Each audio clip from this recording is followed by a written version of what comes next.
ઉર્જા વિભાગ ભરતીમાં આજથી 2 વર્ષ પહેલા અમે આ જ જગ્યાએથી પ્રેસ કોન્ફરન્સ કરી હતી, જેમાં 4 જાન્યુઆરી 2022ના દિવસે જ્યારે જેટકોની પરીક્ષા ચાલુ હતી એ દરમિયાન 12 વાગ્યાનો સમય હતો, 11:30 વાગે અમે જાણ કરી હતી કે આની અંદર ઓનલાઈન સિસ્ટમેટિક સ્કેમ થાય છે, તેના તમામ પ્રકારના આધાર પુરાવા પણ અમે સરકારશ્રીને અને પોલીસ તંત્રને આપ્યા હતા. અને જોવા જઈએ તો આની ઉપર અત્યારે જયારે તપાસ ચાલી રહી છે, ત્યારે 2 વર્ષ પછી જયારે તપાસ ચાલી રહી છે, ત્યારે આજે પીજીવીસીએલ દ્વારા જે 30 જેટલા જુનિયર આસિસ્ટન્ટના જે કર્મચારીઓ છે એ કર્મચારીઓને દૂર કરવામાં આવ્યા છે. આ જે જુનિયર આસિસ્ટન્ટ તરીકે જે નોકરી કરી રહ્યા હતા અને આ જે સ્કેમ, આ જે નેક્સેસ, આ જે કૌભાંડ જે ચાલી રહ્યું હતું, આ જે સિસ્ટમેટિક સ્કેમ ચાલી રહ્યું હતું, તેમાં હજી સુધી જે વચેટિયાઓ છે એને હજી ખુલ્લો દોર મળી રહ્યો છે. ઘણા એવા લોકો છે કે જેને હજી છાવરવામાં આવી રહ્યા છે, કેમ કે હજી જે મુખ્ય સૂત્રધાર છે, મુખ્ય સૂત્રધાર પકડાના નથી. અને આજથી 2 વર્ષ પહેલા આ જે ભરતી છે એ જ ભરતીની માંગ અમે આદરણીય ભૂપેન્દ્ર પટેલ પાસે અને ગૃહ રાજ્યમંત્રી પાસે સીબીઆઈ તપાસની માંગણી કરી હતી, પરંતુ હજી સુધી એમાં સીબીઆઈ તપાસની માંગણી જે છે એ મારી ગ્રાહ્ય રાખવામાં નથી આવી. અને આ જે એટલે કે ઉર્જા વિભાગની જે ભરતી છે એમાં જો મોડસ ઓપરેન્ડી જોવા જઈએ તો એમાં મોડસ ઓપરેન્ડી એવી છે કે ફક્ત વિદ્યાર્થીએ કોમ્પ્યુટરની સ્ક્રીન સામે બેઠું રહેવાનું અને તેના તમામ જે પ્રશ્નોના જવાબ છે એ પ્રશ્નોના જવાબ એ બીજા રાજ્યમાંથી આખા જવાબ જે છે ફિલ થઈ જતા હતા. અને આમાં જે તે એજન્સીને જે કામ સોંપવામાં આવેલું હતું એ એજન્સી જવાબદાર છે અને એ એજન્સી વિરુદ્ધ પણ ફરિયાદ થવી જોઈએ. અને તેની સાથે સાથે જે આ વિદ્યાર્થીઓ જે અત્યારે આ જુનિયર આસિસ્ટન્ટ કે એન્જિનિયર તરીકે નોકરી કરતા હતા એને એમાં જે વચેટિયા તરીકે જેની ભૂમિકા ભજવવામાં આવી હતી એ વચેટિયાઓ હોય, એજન્ટો હોય અને તેની સાથે સાથે જે કહી શકાય કે જેના તાર એ એજન્સી સાથે સંકળાયેલા હતા એ તમામ લોકો આમાં જવાબદાર છે. હજી સુધી એની પાસે તપાસના તાર નથી પહોંચ્યા. અને ખાસ કરીને એ પણ જોવાનું કે આની અંદર જે બાબત સામે આવી છે એમાં ઓળખાણવાદ, પરિવારવાદ, એની સાથે સાથે જે લાગવકશાહીમાં જે પ્રાંતવાદ છે, વિસ્તારવાદ છે એ પણ જોવામાં આવી રહ્યો હતો. અમે ભૂતકાળમાં પણ આ વિસ્તારોના નામ આપી ચૂક્યા છીએ.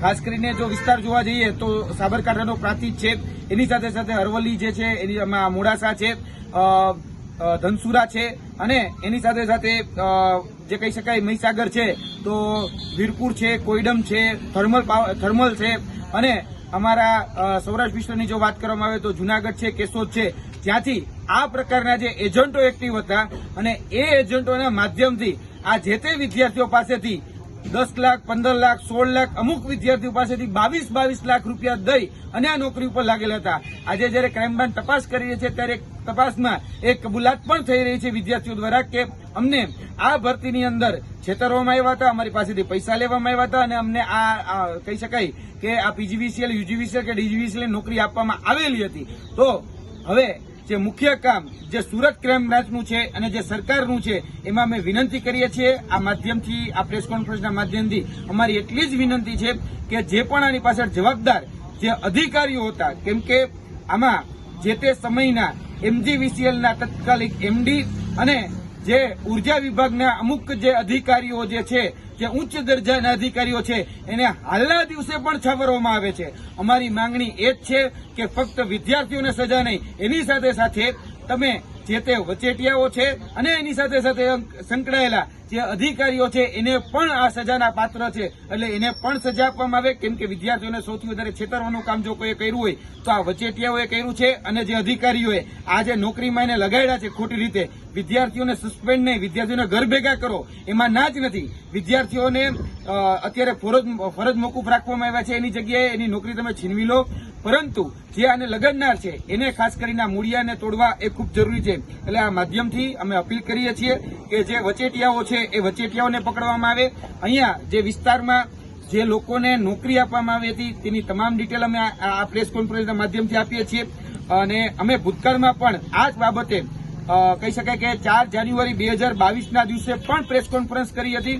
ત્યારે પ્રાંતિજમાં અમે ઓનલાઈન જે સિસ્ટમેટિક સ્કેમ ચાલતો હતો ત્યારે તાત્કાલિક ધોરણે પકડી શકાય એના માટેના પણ પ્રયત્નો કર્યા હતા. એની સાથે સાથે અમે અલગ અલગ લોકોના નામ પણ આપ્યા હતા, જેમાં ખાસ કરીને ભાસ્કર ચૌધરી હોય, કેતન બારોટ હોય, એની સાથે સાથે સંકળાયેલા જે નિશિકાંત સિન્હા હોય, આ બધાના નામો અમે આપેલા હતા. અને જોવા જઈએ તો આ બધા જ વચેટિયાઓની ભૂમિકા ભજવતા હતા, જે સીધા જ એજન્સી સાથે સંપર્ક રાખી રહ્યા હતા. તો આવા જેટલા પણ એજન્ટો છે એ પછી અરવલ્લીના, મોડાસાના, બાયડના હોય કે પછી સાબરકાંઠા પ્રાંતિજના હોય કે પછી મહીસાગરના લુણાવાડાના હોય કે ક્યાંયના પણ હોય, આ બધાને પકડવા ખૂબ જરૂરી છે. તમે વિદ્યાર્થીઓ ઉપર કાર્યવાહી કરો એમાં ના જ નથી. વિદ્યાર્થીઓના પૈસા પણ ગયા છે, વિદ્યાર્થીઓની પ્રતિષ્ઠા પણ ગઈ છે, વિદ્યાર્થીની નોકરી પણ જવી જોઈએ. પરંતુ જે આને લગાડનાર છે એની ઉપર પણ સખતમાં સખત અને કડકમાં કડક કાર્યવાહી કરવામાં આવે, એ આ પ્રેસ કોન્ફરન્સના માધ્યમથી અમારો હેતુ છે. સુરત ક્રાઇમ બ્રાન્ચને જ્યારે પણ અમારા કોઈ પણ પુરાવાની જરૂર પડે તો અમે એને પુરાવા આપવા માટે પણ તૈયાર છીએ. અને જો આની પર તપાસ કરવામાં નહીં આવે તો પછી એક ઓડિયો જે રીતે વાયરલ હતો અને વિડીયો જે રીતે વાયરલ હતો કે ભાઈ એને જયારે પરીક્ષાના માર્ક પૂછવામાં આવે છે તો એ પરીક્ષાના માર્કમાં એવું કે છે કે હું મારા મમ્મીને પૂછીને કહું, એને પોતાની પરીક્ષાના માર્ક સુદ્ધા પણ યાદ નથી હોતા. એટલે આવા ઘણા બધા લોકો છે કે જે ગેરરીતિ કરી, ભ્રષ્ટાચાર કરી, કૌભાંડ કરી અને આ ભરતીઓમાં લાગે છે. અમે સરકારનું છાસવારે ધ્યાન દોરતા આવ્યા છીએ, પરંતુ હજી સુધી એમાં નક્કર કાર્યવાહી કરવામાં આવી નથી. જ્યાં સુધીમાં નક્કર કાર્યવાહી કરવામાં નહીં આવે ત્યાં સુધી આનો નિવાડો નહીં આવે. અમે ક્રાઇમ બ્રાન્ચ હોય કે સરકાર હોય એને નમ્ર અપીલ કરીએ છીએ કે આમાં નિષ્પક્ષ અને નક્કર તપાસ કરવામાં આવે. જે પણ આમાં આરોપી છે એને જેલના સળિયા પાછળ મોકલવામાં આવે. જે પણ વિદ્યાર્થીઓ આમાં ખોટી રીતે નોકરી મેળવી છે એને પણ તમે કાયમી માટે એને બરતરફ કરો, સસ્પેન્ડ નહીં. એ હરામનો પગાર લેશે, એના કરતા તમે એને કાયમી માટે એને એ નોકરીમાંથી બરતરફ કરી અને સાઈડમાં મૂકી દો. કેમ કે આવા જે લોકો છે એ આપણી સિસ્ટમને નુકસાન પહોંચાડતા હોય છે. બસ અમારી આટલી જ વિનંતી છે. જય હિન્દ, જય ભારત.